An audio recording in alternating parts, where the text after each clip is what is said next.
स्वामीनाथ भगवान की। गुरुनाम गुरुआचार्य भगवान श्री ज्ञान सागर जी महाराज की। संत श्रोमणी आचार्य भगवान गुरुदेव श्री विद्यासागर जी महाराज की।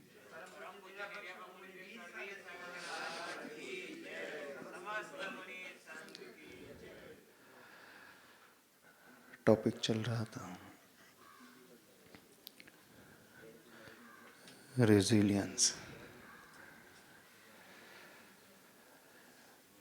Bouncing back and thriving, strength of the resilience. Failure से, एडवर्सिटी से, कठिनाइयों से बाउंस बैक करके और अच्छे से परफॉर्म करना।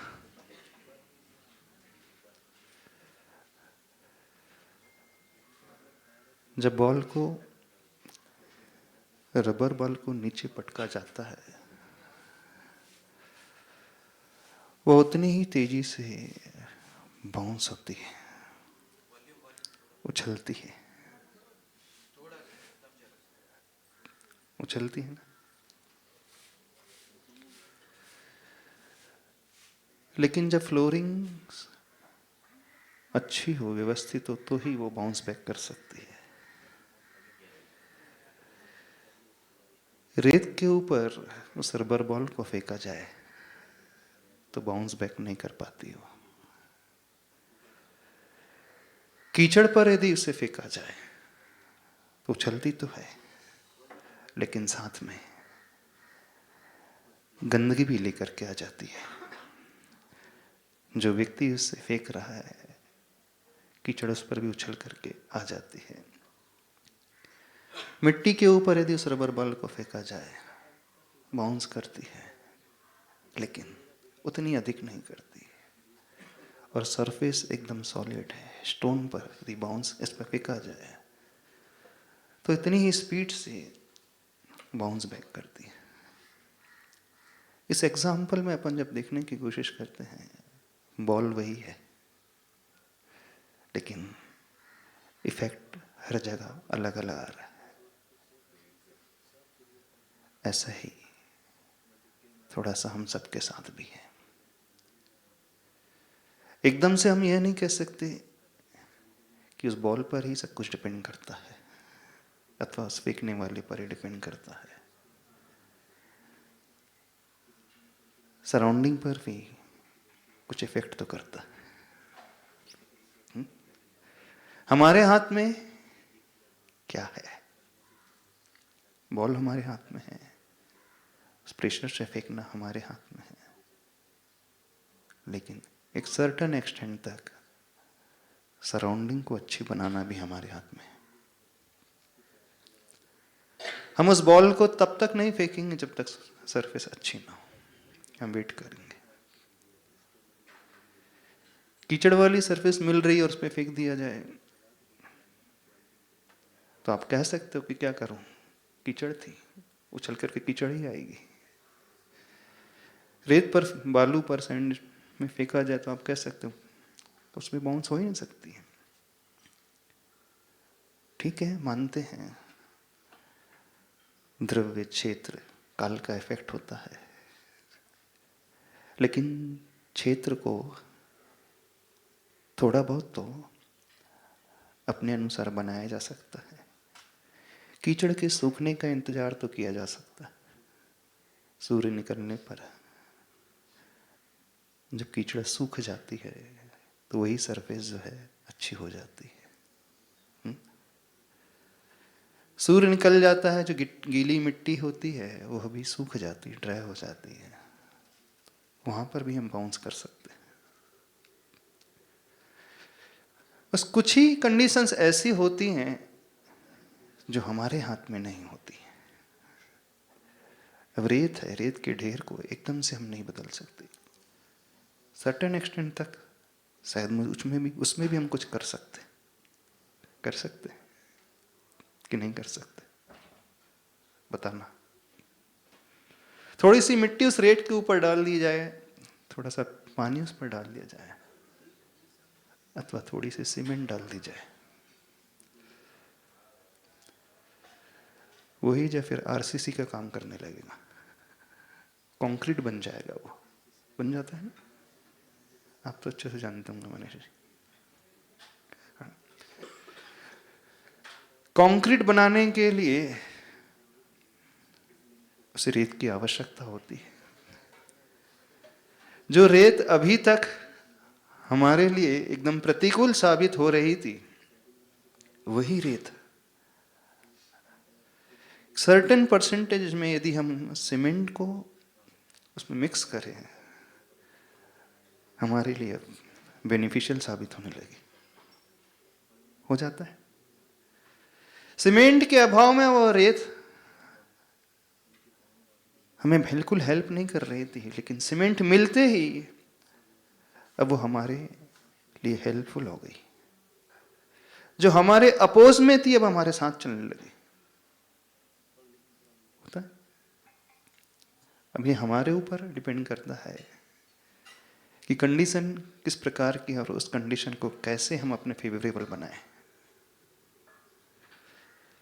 कुछ टाइप के लोग होते हैं, वो रोना रोते रहते हैं, मैं क्या करूं, रेत ही मुझे मिली है, मैं क्या करूं, कीचड़ ही मुझे मिली है, क्या करूं, गीली मिट्टी ही मिली है,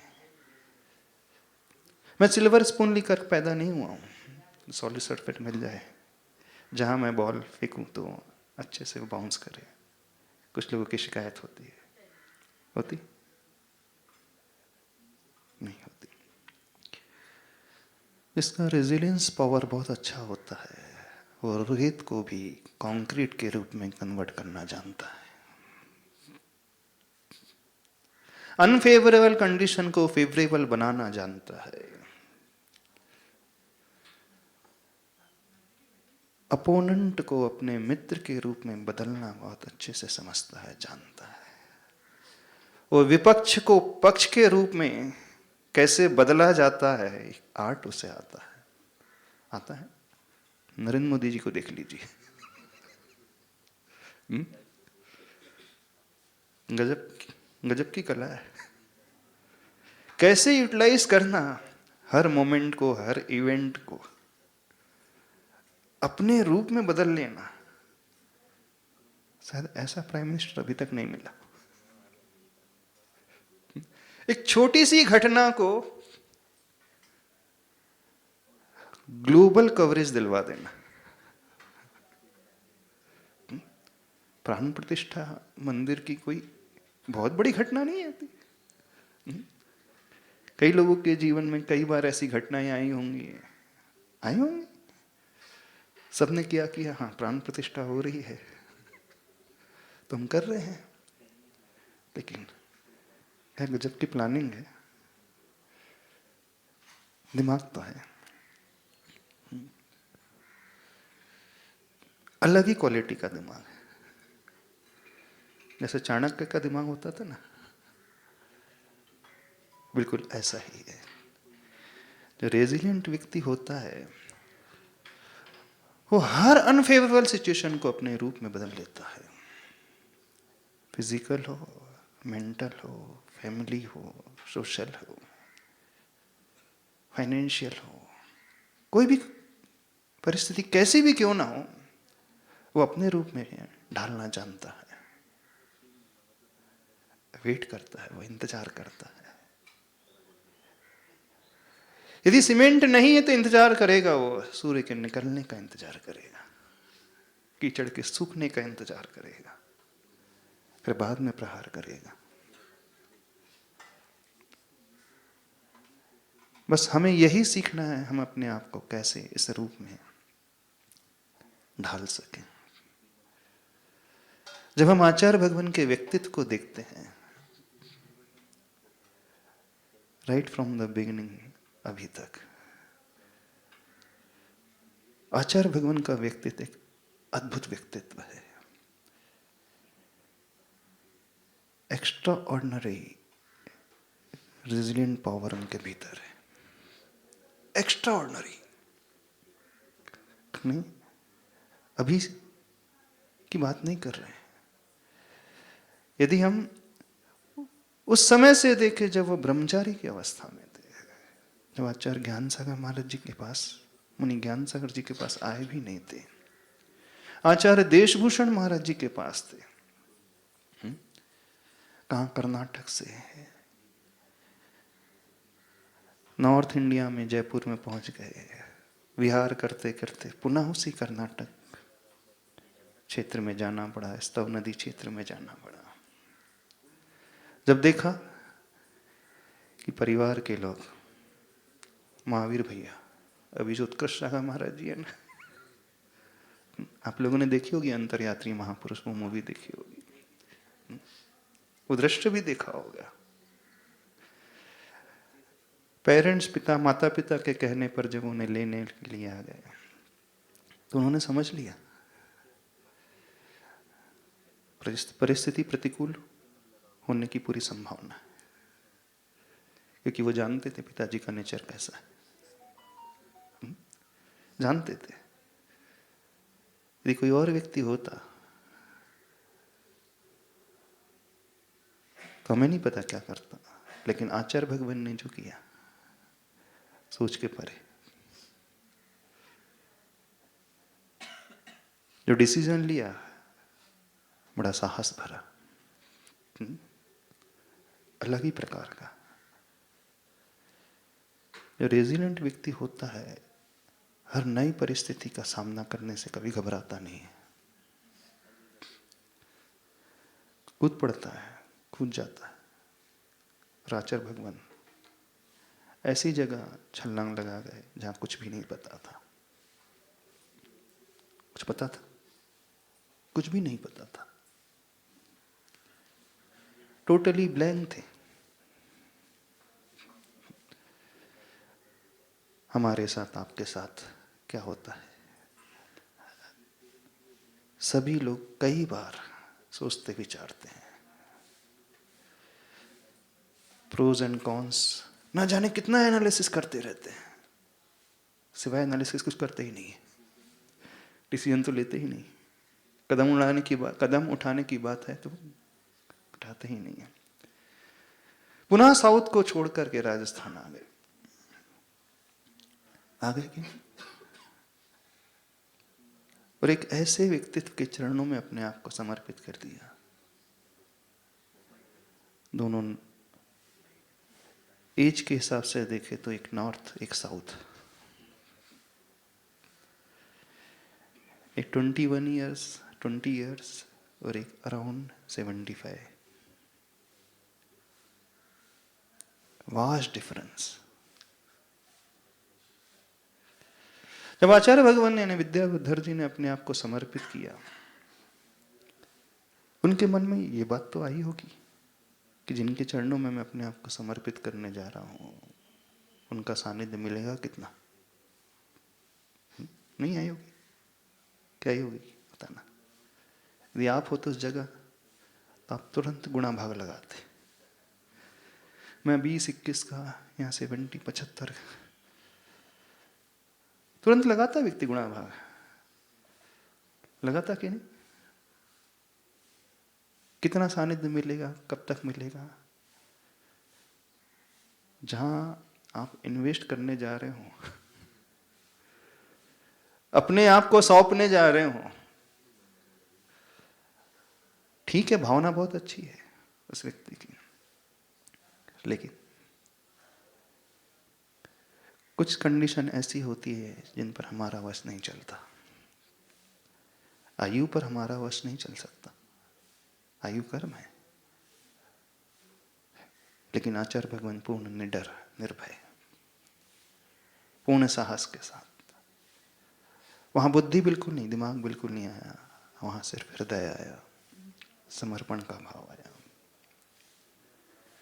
आचार्य भगवान के पूरे लाइफ साइकिल को अपन देखने की कोशिश करें, हर मोड़ पे आचार्य भगवान को ना जाने इतने सारे सेटबैक्स मिले हैं, इसके अपन तुलना भी नहीं कर सकते। कदम कदम पर सेटबैक के अलावा कुछ नहीं मिले। दीक्षा हो गई, सानिध्य कितने समय का? 2-3 वर्ष का, और 73 में आचार्य प्रवर ज्ञान सागर महाराज जी की संलेखना हो गई। अब फिर अकेले रह गए। नहीं रह गए, कोई नहीं था। एक यंग साधक, युवा साधु,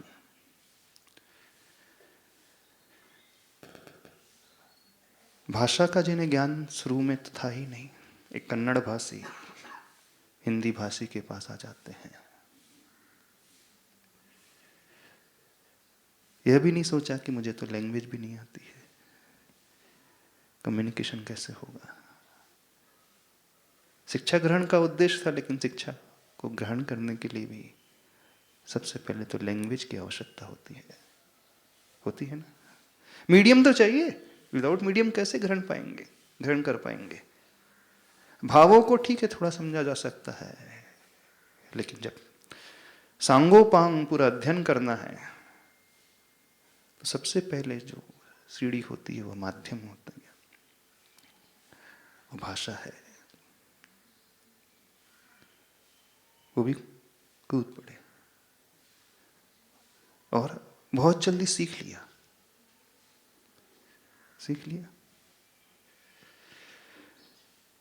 जब 73 में आचार्य प्रवर ज्ञान सागर महाराज जी की समाधि हो गई, कुछ भी सूझ नहीं रहा था। एक तरफ अपने आप को संभालना है, दूसरी तरफ एक बहुत बड़ी भूमिका का भी निर्वहन करना है, आचार्य पद का भी, समाज को भी देखना है। एक तरफ अपने वैराग्य को भी देखना है और दूसरी तरफ सामाजिक क्षेत्र को भी देखना है। एक तरफ अध्यात्म है, दूसरी तरफ व्यवहार है। बैलेंस बनाना है। मूल केंद्र, सेंटर पॉइंट तो अध्यात्म ही है, लेकिन एक व्यक्ति जो सिर्फ अध्यात्म में ही रहता है अकेले रह सकता है। जंगल में जाकर के उसे कठिनाई नहीं आएंगी। अकेला रह रहा है, कोई फर्क नहीं पड़ता, कोई आ ही नहीं रहा, कोई जा ही नहीं रहा, अपने आप को संभालना बड़ा आसान होता है। निमित्तों से दूर रह करके अपने आप को समता में डुबो देना बड़ा आसान होता है ना। आप अपने आप को चारों तरफ से कैद कर लो, कोई निमित्त ना मिले, कोई भड़काने वाला, गुस्सा दिलाने वाला ही ना मिले, परिणाम को खराब करने वाला ही ना मिले, उस समय समता तो कोई भी रख लेता है। लेकिन बात तो तब है विपरीत निमित्तों में रहते हुए अपनी साधना बढ़ाना। प्रतिकूलता में रहते हुए अपने आप को अनुकूल बना लेना। अनुकूलता में तो हर कोई अनुकूल बन ही जाता है। फेवरेबल कंडीशन जब सब ओर से मिल रही हैं तो हर व्यक्ति अच्छा हो ही जाता है, कोई बड़ी बात नहीं होती। हाँ, जब अनफेवरेबल कंडीशन नहीं है, कुछ भी नहीं है हमारे मन के अनुकूल, उस समय हम अपने आप को व्यवस्थित रख सके। परीक्षा तो वो कहलाती है, नहीं कहलाती। आपकी क्षमता कब तक रहती है? जब आप सोते हो, निद्रा में रहते हो, उसमें भी नहीं रहती। हाँ? अथवा जब आप अकेले रहते हो, आप बड़े क्षमता में रहते हो, जैसी दूसरा आया समता तुरंत विषमता में बदल जाती है। ऐसा चाहे ना, कैसा है? हाँ? जैसे ही कोई निमित्त आया वैसे ही वो समता विषमता में बदल जाती है, सब कुछ छूट जाता, कोई कंट्रोल नहीं रह पाता है। ना अपन व्यक्ति अपने आप को बाहर से संभाल पाता, ना ही भीतर से संभाल पाता है। ना शरीर को संभाल सक पाता है, ना ही अपने मन को संभाल पाता है। ना ही फिजिकल हेल्थ, ना ही मेंटल हेल्थ, दोनों ही खो देता है व्यक्ति। खो देता, खोता ही नहीं है, उसका कंट्रोल न जाने कितनों के हाथ में पहुंच जाता है। देखना, एक वो अनफेवरेबल कंडीशन आचार्य भगवान के पास थी जब कोई नहीं था।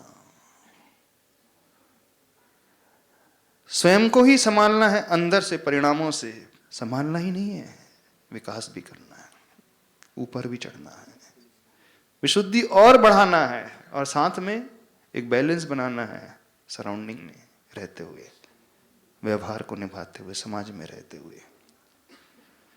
कोई और दूसरा देखने वाला नहीं, कोई दूसरा परखने वाला नहीं, दूसरा मार्गदर्शन देने वाला नहीं, कोई नहीं है। जब कोई नहीं होता है हमारे साथ, तब भटकने की संभावना सबसे अधिक होती है। जब कोई गार्जियन ना हो, उस बच्चे को देखना, जब वो मेट्रो सिटी में चला जाता है, अकेला रहता है, और कंपनी अलग ही प्रकार की है, कोई गाइड करने वाला नहीं है, और ऐसी कंडीशन में अपने आप को अच्छे से व्यवस्थित रख पाए, वेरी डिफिकल्ट। फिर भी कथनचित लौकिक क्षेत्र में तो हो जाएगा पॉसिबल, लेकिन उस क्षेत्र में और भी कठिन। हम आचार्य भगवान की उस स्टेज की बात कर रहे हैं, यानी कैसे उन्होंने अपनी मेंटल हेल्थ को बहुत आगे बढ़ाया। धीरे धीरे आचार्य भगवान उस क्षेत्र को छोड़ते हुए बुंदेलखंड के क्षेत्र में आ गए 76-77 में। जब आचार्य भगवान कटनी में थे, भयंकर रूप से बीमार पड़ गए आचार्य भगवान। 106 डिग्री टेम्परेचर, 105 डिग्री टेम्परेचर, लगातार 1 महीने तक फीवर आते ही रहा। सब लोग घबरा रहे थे। उस समय ज्यादा फैसिलिटीज भी नहीं थी, डॉक्टर भी अच्छे नहीं मिल पाते थे, सब लोग बड़े चिंतित थे। यहां तक कि ऐसी स्थिति हो गई कि आचार्य भगवान ने संघ के साधु को कह दिया था, अब मुझे आचार्य नहीं कहना।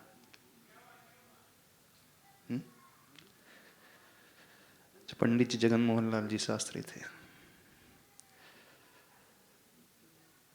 उनकी स्थिति को देख करके रात्रि के समय चारों तरफ उन्होंने नेट लगा दी, मच्छर जाली लगा दी।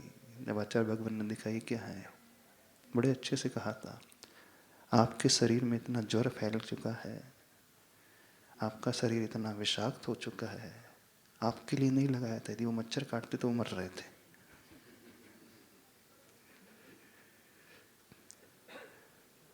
एक सबसे बड़ा फिजिकल जो सेटबैक आचार्य भगवान को लगा था, उस समय लगा था। हर एक व्यक्ति हिम्मत हार रहा था। उस स्थिति में आचार्य भगवान का एक विल पावर, एक आत्मविश्वास और एक सेल्फ मोटिवेशन, 3 सबसे बड़ी क्वालिटी आचार्य भगवान की, जो हर वर्ष से वर्ष सिनारियों से वो बाउंस बैक कर गए। हर विपरीत परिस्थिति में वो बहुत अच्छे से आगे बढ़ते हुए निकल गए। एक आत्मविश्वास, सेल्फ कॉन्फिडेंस और एक दृढ़ इच्छा शक्ति। हो सकता है दृढ़ इच्छा शक्ति लोगों के पास हो, लेकिन कई बार जब परिस्थिति इतनी विपरीत हो जाती है तो उसका पूरा मोटिवेशन समाप्त हो जाता है। कोई उसे मोटिवेट करने वाला रहता ही नहीं है। अब ऐसी परिस्थिति में स्वयं को मोटिवेट करना है।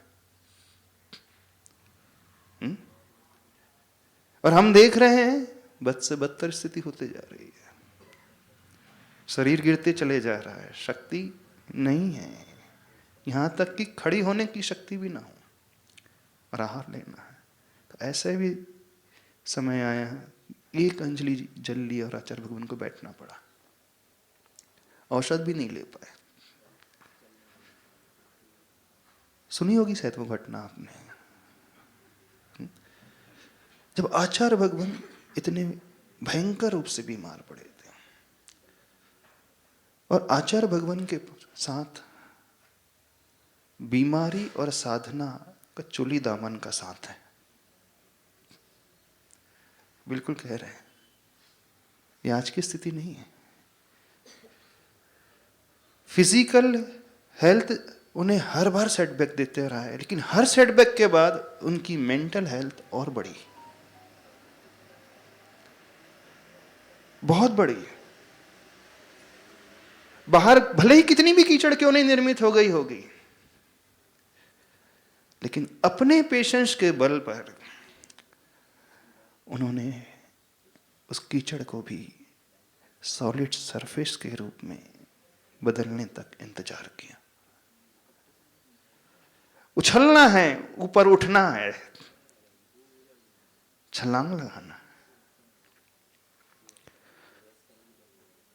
संघ के साधु भी घबरा रहे थे, यहां तक कि आचार्य भगवान ने पंडित जी से कह भी दिया था, स्थिति थोड़ी सी खराब हो तब तो मुझे सर लिखना ही लेना। कब की बात कर रहे हैं? 76-77 के आसपास की बात कर रहे हैं।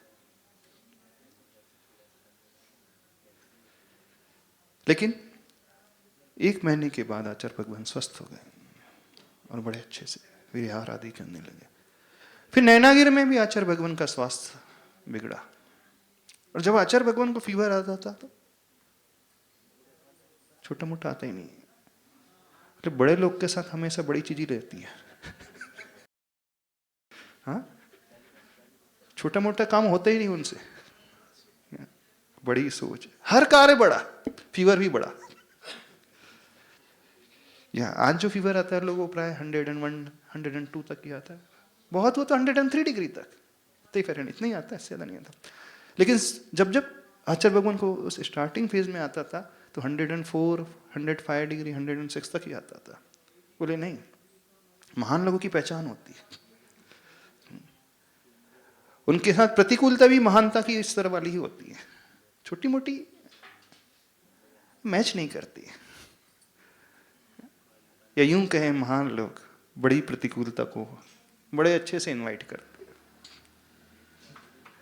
नैनागिर में भी आचार्य भगवान का स्वास्थ्य बिल्कुल ऐसे ही खराब हुआ था, लेकिन उस परिस्थिति में भी आचार्य भगवान ने अपने आप को बड़े अच्छे से संभाला।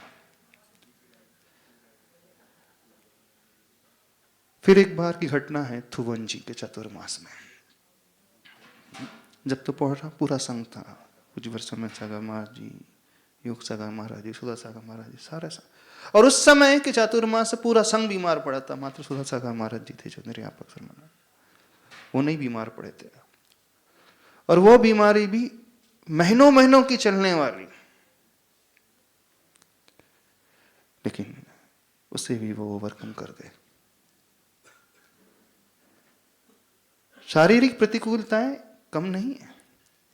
यह नहीं समझना कि जो व्यक्ति बहुत बड़ा साधक है तो उसके जीवन में प्रतिकूलताएं नहीं आती हैं। कर्म का उदय किसी को भी नहीं छोड़ता।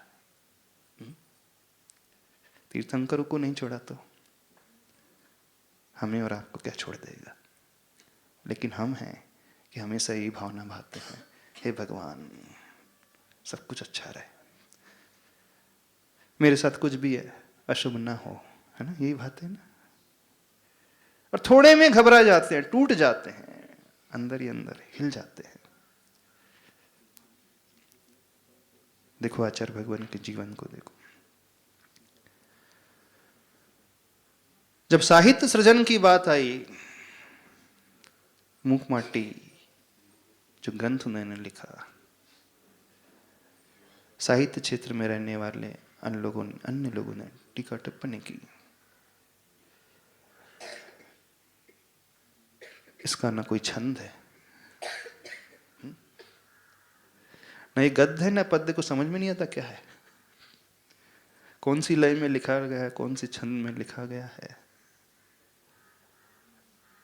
देखो दुनिया में कोई नहीं छोड़ने वाला होता है, और जो व्यक्ति जितना ऊपर बढ़ता है उसके विरोधी उतने ही तैयार हो जाते हैं। या यूं कहें, विरोधी तैयार हो रहे हैं तो समझना हम ऊपर बढ़ रहे हैं। ऐसा भी हो सकता है, जितना विरोध हो रहा है तो समझना दुनिया उतना ही दिखने लगी है। तो उस समय आचार्य भगवान के उस साहित्य को लेकर के भी लोगों ने टीका टिप्पणी की। इसे महाकाव्य कहा कैसे कहा जा सकता है, लेकिन आचार्य भगवान ने किसी की कोई चिंता नहीं की और एक नए सिरे से उन्होंने एक काव्य को जन्म दिया, नए ही सिरे से। बाद में उन विद्वानों को मानना पड़ा, कहना पड़ा, स्वीकारना पड़ा, एक कन्नड़ भाषी व्यक्ति हिंदी साहित्य में इतना बड़ा योगदान दे सकता है।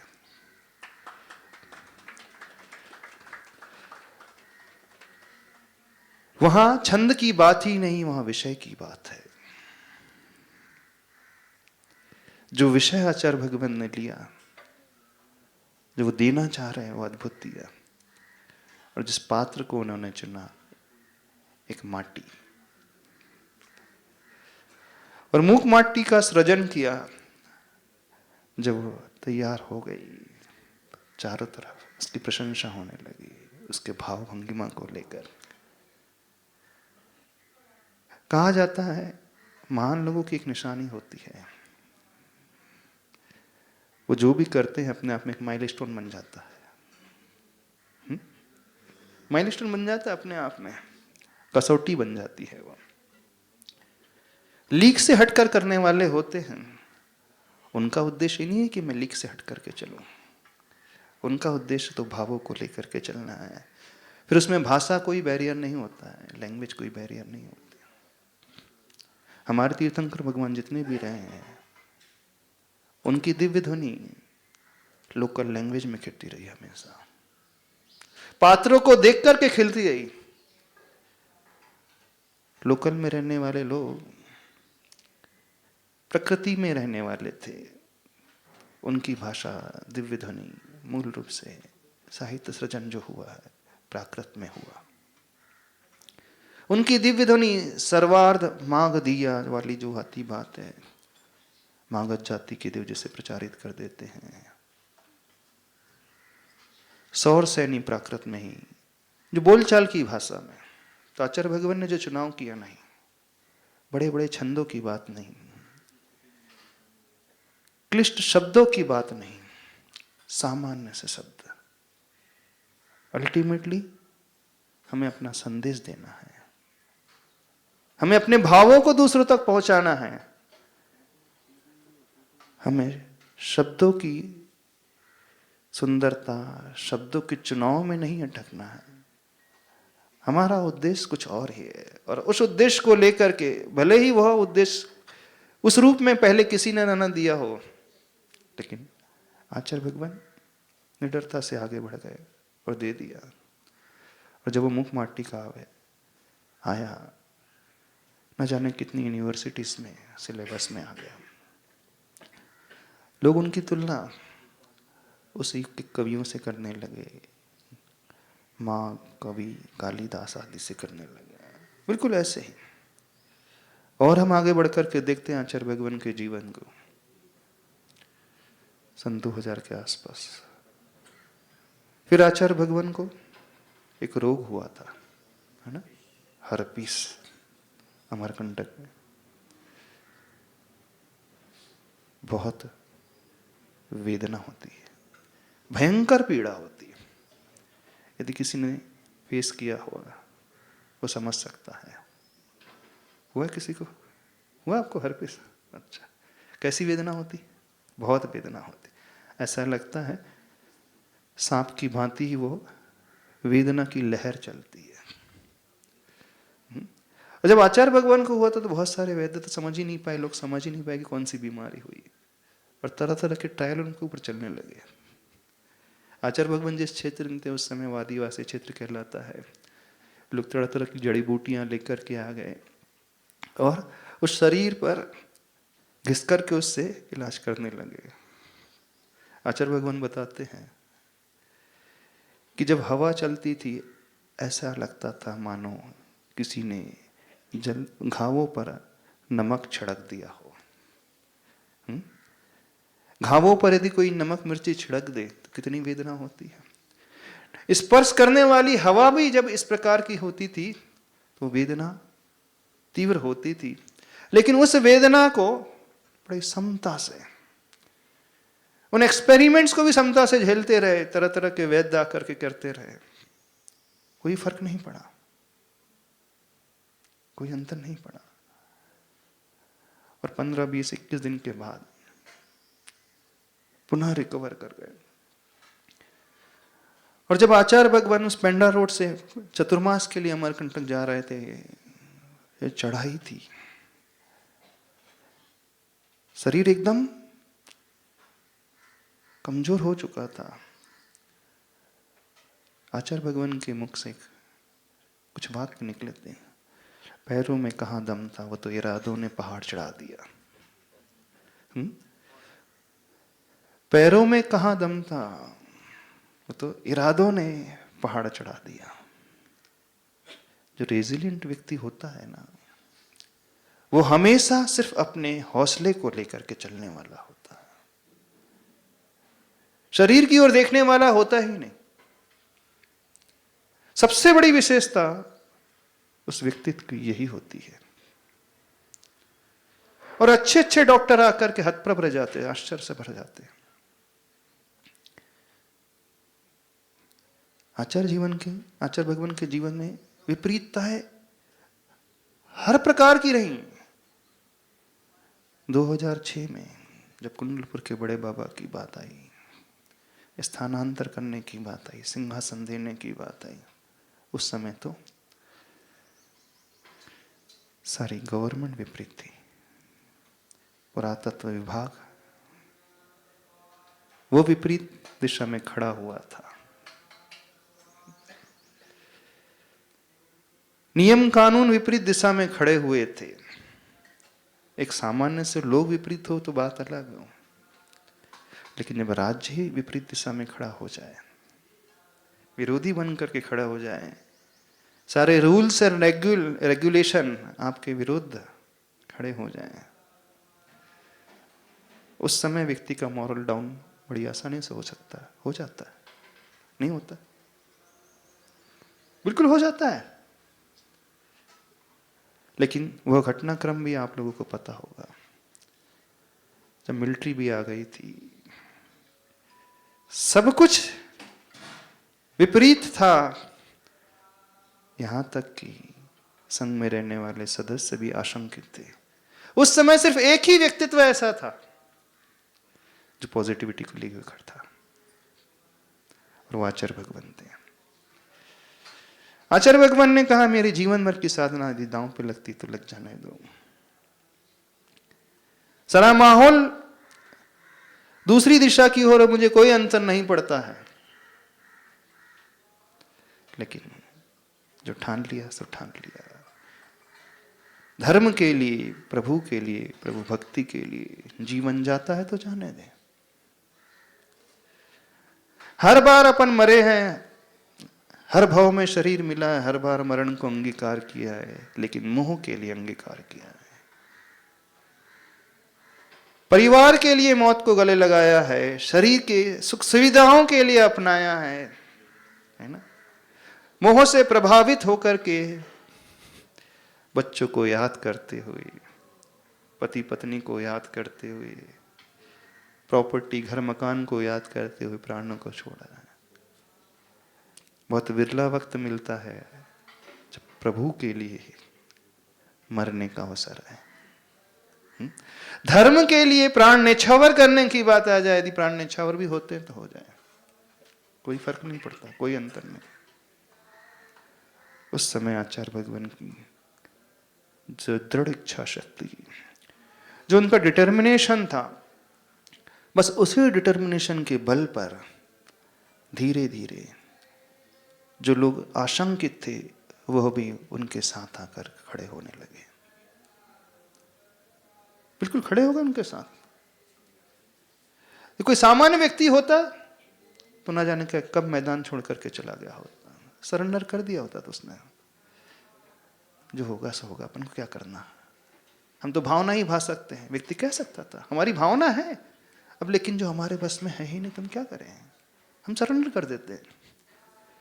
लेकिन रेजिलेंट व्यक्ति कभी, जब प्रिंसिपल की बात आती है तो सरेंडर नहीं करेगा। मरना स्वीकार कर लेगा, लेकिन सरेंडर नहीं है। और जहाँ व्यवहार अच्छा करने की बात है तो फ्लेक्सिबिलिटी भी उतनी ही उसके भीतर रहती है। बिल्कुल। जहाँ झुकने की बात है तो झुकना भी वो जानता है, कब झुकना और कब दृढ़ता से खड़े रहना उसे पता है। कब उस रॉक की भांति खड़े रहना और कब उस रिवर की भांति फ्लो अपने भीतर पैदा करना वो जानता है। When it comes the matter of principle, stand like the rock. And when it comes the matter of relationship, flow like the river. जब व्यवहार निभाना है तो उस नदी के प्रवाह की भांति हमारे जीवन का प्रवाह होना चाहिए। जब सिद्धांतों की बात है तो उस चट्टान की भांति अडिग अचल मेरू के जैसा खड़े रहने वाला होता है व्यक्तित्व। आचार्य भगवान की दोनों ही विशेषता है, बड़ी अद्भुत विशेषता है। जब साधना की बात आती है तो कोई कॉम्प्रोमाइज नहीं, और जब किसी को कुछ देना हो तो वहां कोई अड़ियलपना नहीं, वहां तो नवनीत की भांति एकदम संवेदनशील, बिल्कुल ऐसे ही होने वाला। आचार्य भगवान की वह डिटर्मिनेशन की भावना और इच्छा शक्ति और आत्मविश्वास, सब कुछ बदल गया उस समय। हारने वाला युद्ध भी व्यक्ति जीत जाता है, और जीत गए, और बड़े बाबा बड़े शान से ऊंचे सिंहासन पर बैठ गए। घटना आपको सबको पता है। हम घटना को डिटेल में नहीं जाना चाहते, हम उस घटना के पीछे जो छिपा हुआ भाव है उसे पकड़ने की कोशिश कर रहे हैं। हम यह नहीं कहना चाह रहे कि आचार्य भगवान मात्र शारीरिक प्रतिकूलताओं को जीते हैं, बल्कि हर परिस्थिति को, हर प्रकार की प्रतिकूलताओं को बाउंस बैक करके वो आ गए। अभी आचार्य भगवान चंद्रगिरी में है ना, 2011-2012 उस समय भी 2 लगातार चातुर्मास हुए थे। उस समय तो हम लोग भी संग में थे। पर्युषण पर्व का वो काल था। 4 दिन तो आचार्य भगवान लगातार प्रवचन देते रहे, लेकिन अंदर से आचार्य भगवान स्वस्थ नहीं थे, शारीरिक रूप से अस्वस्थ थे। जब 5वां दिन आया, फीवर तो शुरू से आ ही रहा था, अब फीवर बढ़ गया तो आचार्य भगवान ने कहा कि नहीं, अब संघ के अन्य साधु जो हैं तत्वार सूत्र की व्याख्या करेंगे, प्रवचन देंगे। और फीवर बढ़ते बढ़ते फिर इतना बढ़ गया, डॉक्टर लोग आए, ब्लड टेस्ट की मांग की तो आचार्य ने कहा, आचार्य भगवान ने कहा नहीं, जो भी टेस्टिंग करना है बाहर से, अंदर की कोई टेस्टिंग नहीं होगी। ब्लड तो देंगे नहीं, हम सैंपल के रूप में देंगे नहीं। तो वैद्यों ने आचार्य भगवान की आंखों को देख करके, नाखून को देख करके अंदाजा लगा लिया कि हीमोग्लोबिन बहुत कम है, और बहुत कम होता। उस समय जो डॉक्टर्स आए थे उन्होंने कहा यदि ऐसे समय कोई पेशेंट होता है तो हम तुरंत उसे आईसीयू में एडमिट करते। देखना फिर आचार्य भगवान के जीवन में वो कर्म का तीव्र उदय कैसे आया, और कैसे उन्होंने उसे फेस किया, और कैसे आगे बढ़े। जब ऐसी परिस्थिति हो गई तो भी आचार्य भगवान ने कोई कॉम्प्रोमाइज नहीं किया। किससे? डॉक्टर से भी नहीं, मेडिसिन से भी नहीं, और साधना से भी नहीं। जब पर्युषण पर्व पूरा होने को आ गया तो एक दिन पहले आचार्य भगवान बोलते हैं कि मैं थोड़ा अच्छा सा फील कर रहा हूं। जानते हो क्यों बोल रहे थे? क्योंकि अगले दिन आचार्य भगवान को केस लॉन्च करना था। वो माहौल बना रहे थे, अब अच्छा सा लगने लगा है। जब आचार्य भगवान केस लॉन्च करते उस समय कई अन्य साधु भी साथ में करने वाले थे, मल्ली सागर महाराज जी, विशाल सागर महाराज जी और भी करते थे। तो जब लोगों ने देखा, अन्य साधु ने देखा कि वक्त आ रहा है, तिथि आ रही है, और आचार्य भगवान तो साधना के पक्के हैं, 2 महीने तो 2 महीने में करना ही।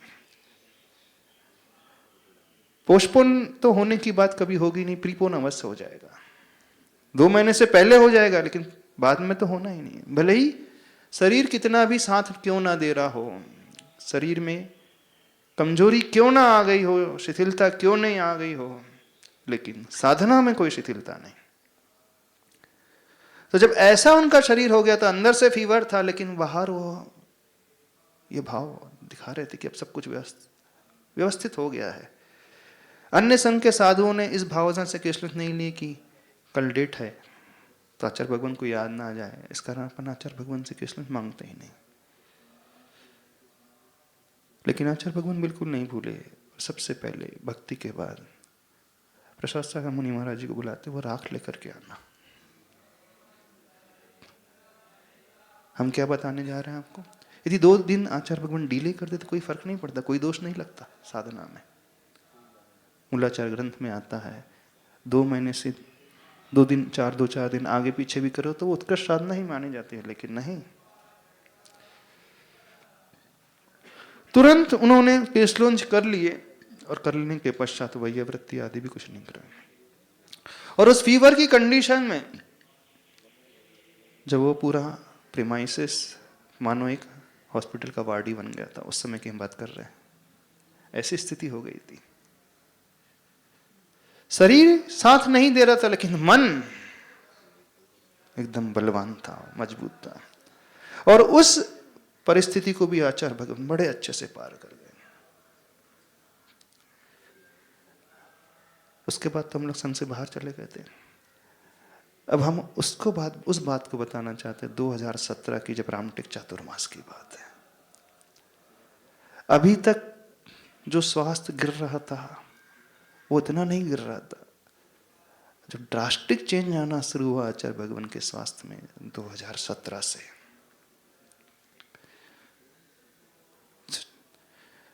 चातुर्मास का अंत समय का शायद वक्त था, समाप्ति का था।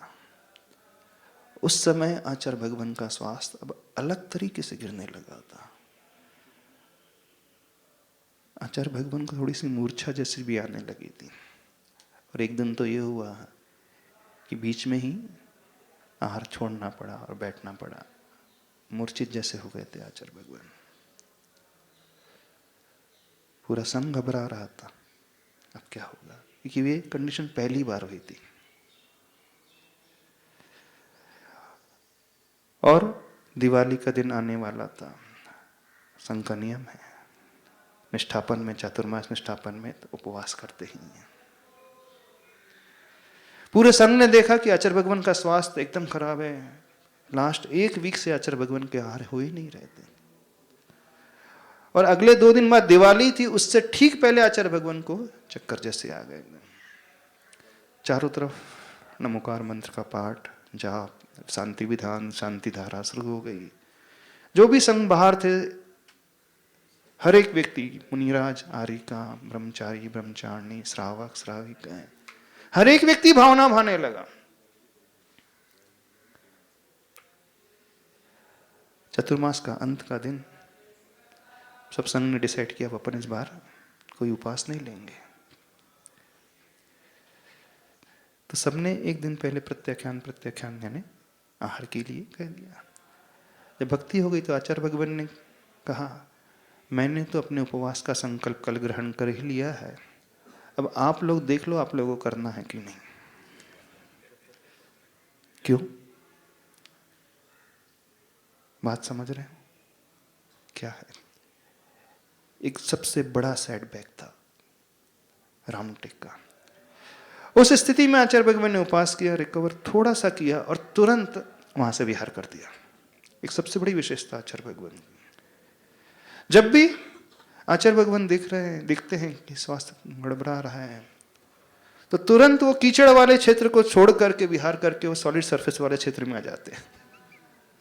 क्षेत्र परिवर्तन सबसे पहले। और जबकि शरीर में शक्ति नहीं है, लेकिन आचार्य भगवान का विल पावर, हर डॉक्टर बड़ा चमत्कृत रह जाता है, बोले आखिर हो कैसे जाता है।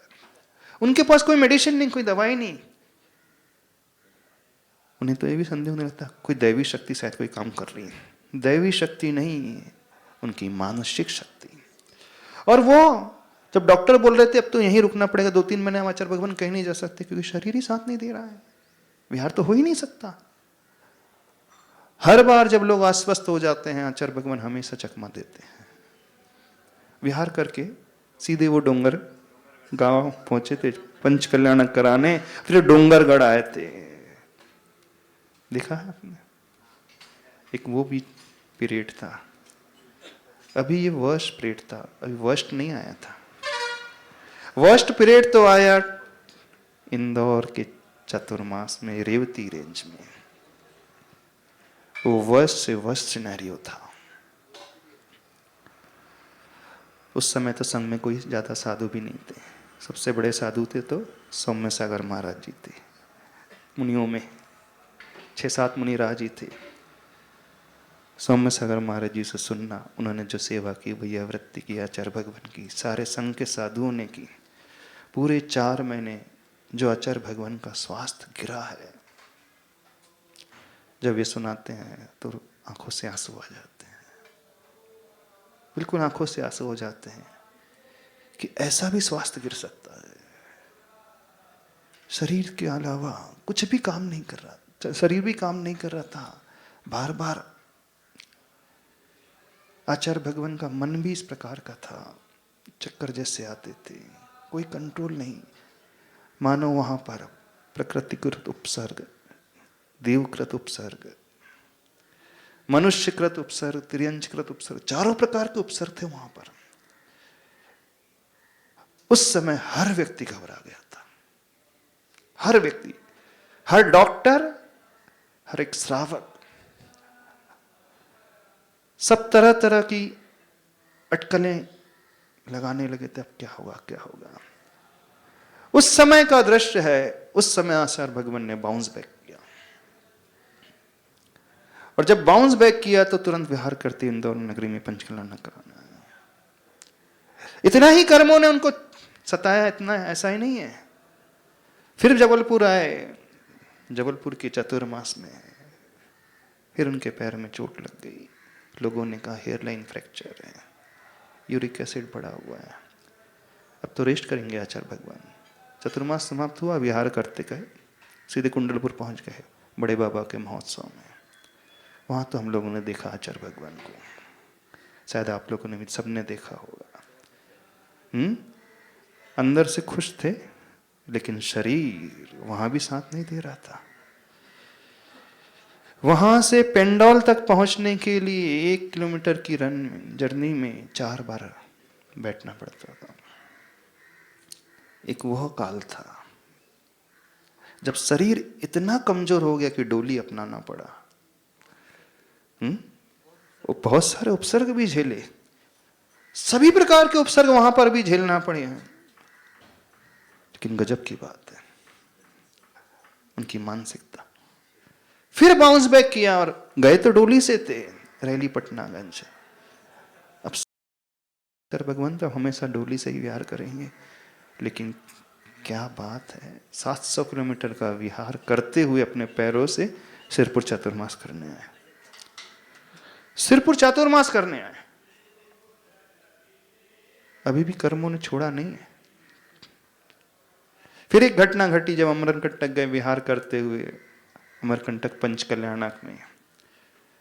वहां जो डॉक्टर्स की टीम थी, यहाँ के लोग थे, वो तो ही कहते हैं कि महाराज जी पल्स ही नजर नहीं आ रही थी आचार्य भगवान की। डॉक्टर्स को पल्स नजर नहीं आ रही थी।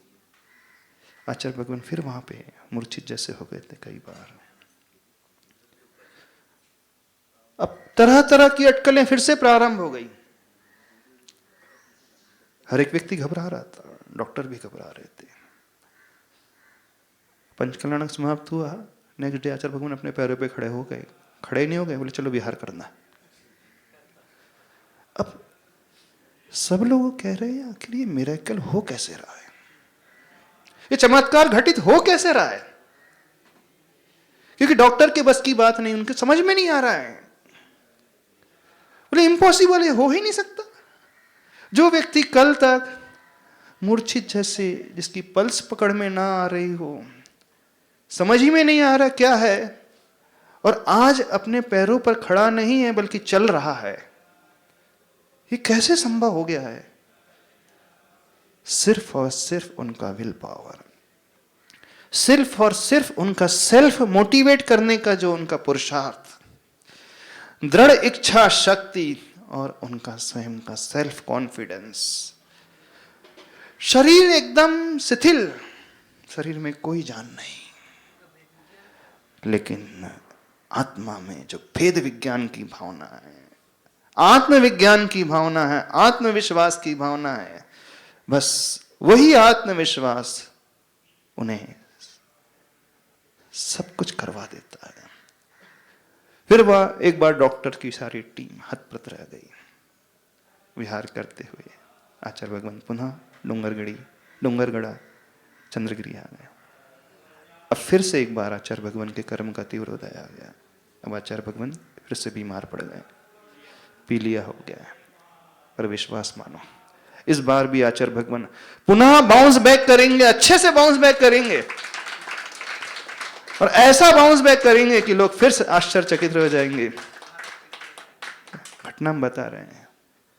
पूरे देश से बहुत सारे वैद्य पहुंचे और पूना से भी एक वैद्य को लेकर के आशीष शाह जी गए थे और गाडगिल जी वैद्य, बड़े अच्छे वैद्य हैं।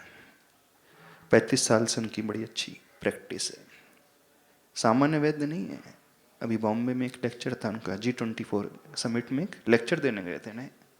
वेल रिनाउंड वैद्य हैं, झोला छाप वैद्य नहीं है।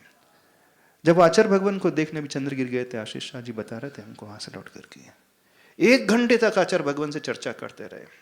उन्होंने आचार्य भगवान से सजेस्ट किया कि आचार्य भगवान, जो आपके शरीर में रोग है उसके लिए गाय का दूध सर्वोत्तम होगा, वो लेना है आपको, औषधि लेना है। आचार्य भगवान ने सिरे से नकार दिया, नहीं, त्याग सो त्याग। साधना के लिए अब त्याग कर दिया, अब नहीं लेंगे, अब आपको दूसरा अल्टरनेट देखना वो देखिए, लेकिन मैं तो दूध लूंगा ही नहीं। आचार्य भगवान के चेहरे की प्रसन्नता को देख करके उन गाडगिल वैद्य ने जी कहा है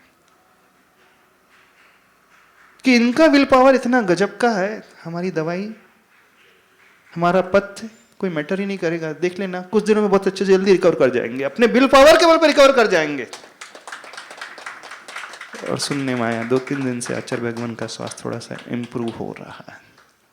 अभी भी लोग तरह तरह की अटकलें लगा रहे हैं, तरह तरह के प्रश्न उठा रहे हैं, कैसा है कैसा है, लेकिन विश्वास रखो, आचार्य भगवान इस दुनिया के सबसे बड़े ऐसे व्यक्तित्व हैं, एक्स्ट्रा ऑर्डिनरी रेजिलियंस पावर जिनका है। हर बार उन्होंने कर्मों को मात दिया है और इस बार भी कर्म रूपी शत्रु को मात दे करके बड़े अच्छे से स्वस्थ होते हुए हम सब के लिए मार्ग प्रशस्त करेंगे। और बस हम इतना कहना चाहते हैं, ऐसे व्यक्तित्व से हम अपने जीवन में मार्गदर्शन लेना सीखें।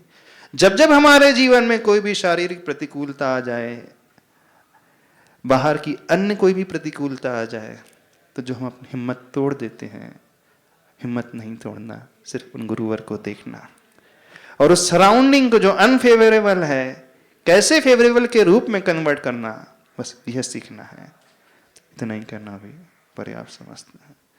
आचार्य परमेष्टि गुरुदेव श्री विद्यासागर जी महाराज की